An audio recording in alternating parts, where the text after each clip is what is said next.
حضرت جابر بن عبداللہ رضی اللہ تعالیٰ عنہ کا شمار جلیل القدر صحابہ میں ہوتا ہے۔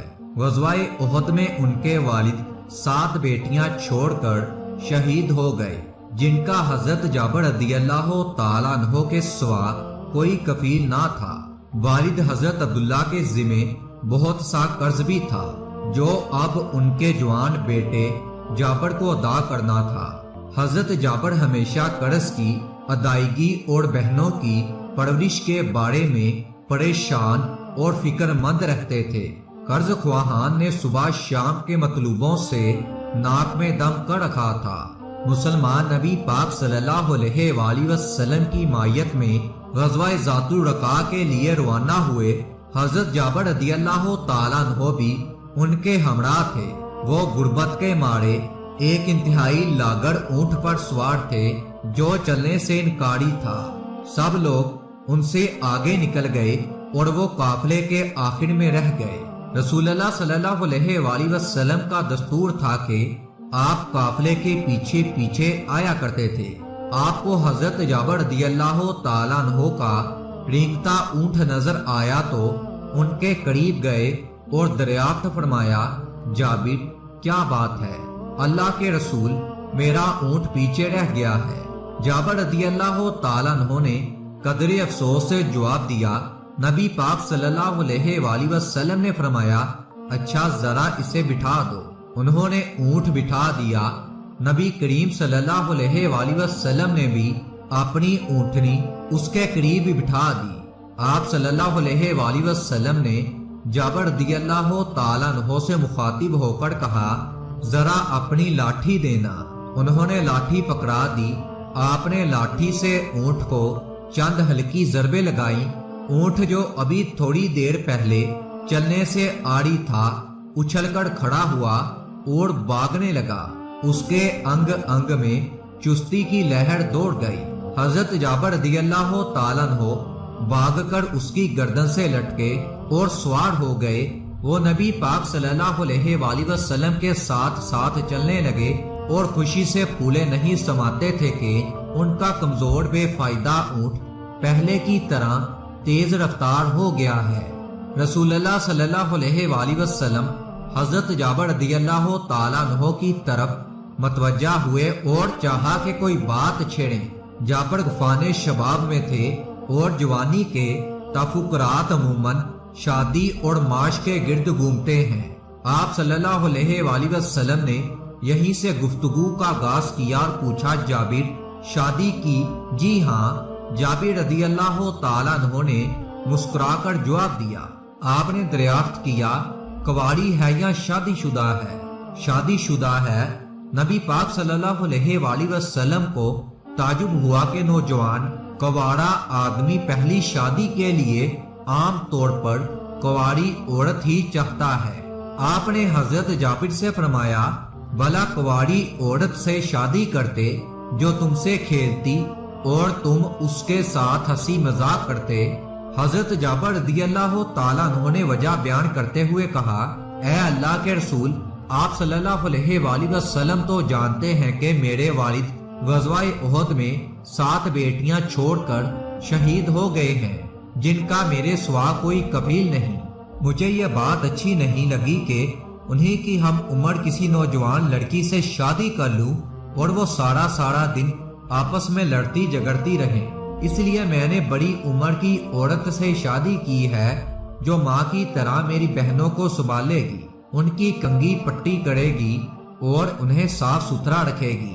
نبی پاک صلی اللہ علیہ وآلہ وسلم نے دیکھا کہ ان کے روبرو ایک ایسا نوجوان کھڑا ہے جس نے صرف اپنی بہنوں کی خاطر جوانی کے پرکیف جذبات کی قربانی دی۔ آپ نے حضرت جابر سے دل لگی کرتے ہوئے کہا، شاید ہم مدینہ کے قریب پہنچ کر سرار میں پڑاؤ کریں اور تمہاری بیوی کو ہماری آمد کی خبر ہو اور وہ تمہارے لیے تکیے سجا کر رکھے۔ حضرت جابر کو اپنی اور اپنی بہنوں کی ناداری یاد آئی۔ انہوں نے فوراً کہا، تکیے؟ اے اللہ کے رسول، واللہ ہمارے پاس تو کوئی تکیے نہیں۔ آپ صلی اللہ علیہ وآلہ وسلم نے جواب دیا، انشاءاللہ تم لوگوں کے پاس تکیے ہوں گے۔ وہ دونوں چلتے رہے۔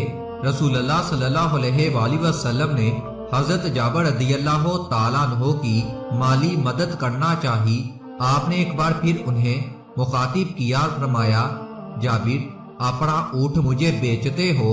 حضرت جابر رضی اللہ تعالیٰ عنہ سوچ میں پڑ گئے کہ یہ اونٹ ان کا کل سرمایہ ہے۔ پہلے تو یہ لاغر تھا، لیکن اب یہ قوی اور مضبوط ہو چکا ہے۔ پھر انہوں نے یہ بھی سوچا کہ رسول اللہ صلی اللہ علیہ وآلہ وسلم کے مطالبے کو رد کرنے کی کوئی گنجائش نہیں۔ انہوں نے جواباً کہا، اے اللہ کے رسول، ٹھیک ہے، بتائیے اسے کتنے میں خریدیں گے آپ؟ رسول اللہ صلی اللہ علیہ وآلہ وسلم نے جواب دیا، 1 درہم میں۔ حضرت جابر نے حیران ہو کر پوچھا، صرف 1 درہم؟ یا رسول اللہ، آپ صلی اللہ علیہ وآلہ وسلم مجھے گاٹے میں ڈالنا چاہتے ہیں۔ رسول اللہ صلی اللہ علیہ وآلہ وسلم نے بولی بڑھائی، چلو 2 درہم میں۔ نہیں اے اللہ کے رسول، یوں میں خسارے میں رہوں گا۔ رسول اللہ صلی اللہ علیہ وآلہ وسلم قیمت بڑھاتے رہے حتیٰ کہ 40 درہم تک جا پہنچی۔ حضرت جابر نے مطمئن ہو کر کہا، اب ٹھیک ہے، لیکن ایک شرط ہے کہ میں مدینہ پہنچنے تک اونٹ پر سوار رہوں گا۔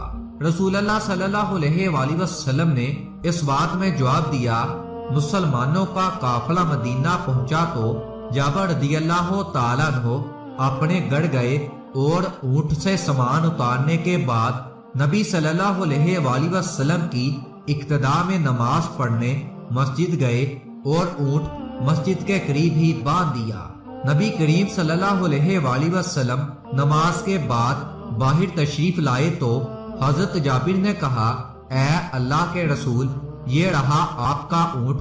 آپ صلی اللہ علیہ وآلہ وسلم نے حضرت بلال رضی اللہ تعالیٰ عنہ کو حکم دیا، جابر کو 40 درہم سے کچھ اوپر دے دو۔ حضرت بلال رضی اللہ تعالیٰ عنہ نے حکم کی تعمیل کی اور 40 درہم میں سے کچھ اوپر رقم حضرت جابر رضی اللہ تعالیٰ عنہ کے حوالے کر دی۔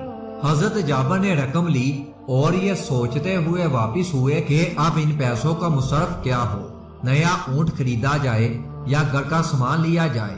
ادھر رسول اللہ صلی اللہ علیہ وآلہ وسلم نے بلال سے کہا کہ یہ اونٹ پکڑو اور جابر کو دے آؤ۔ حضرت بلال رضی اللہ تعالیٰ عنہ نے اونٹ کی باگ تھامی اور حضرت جابر رضی اللہ تعالیٰ عنہ کی طرف چل پڑے۔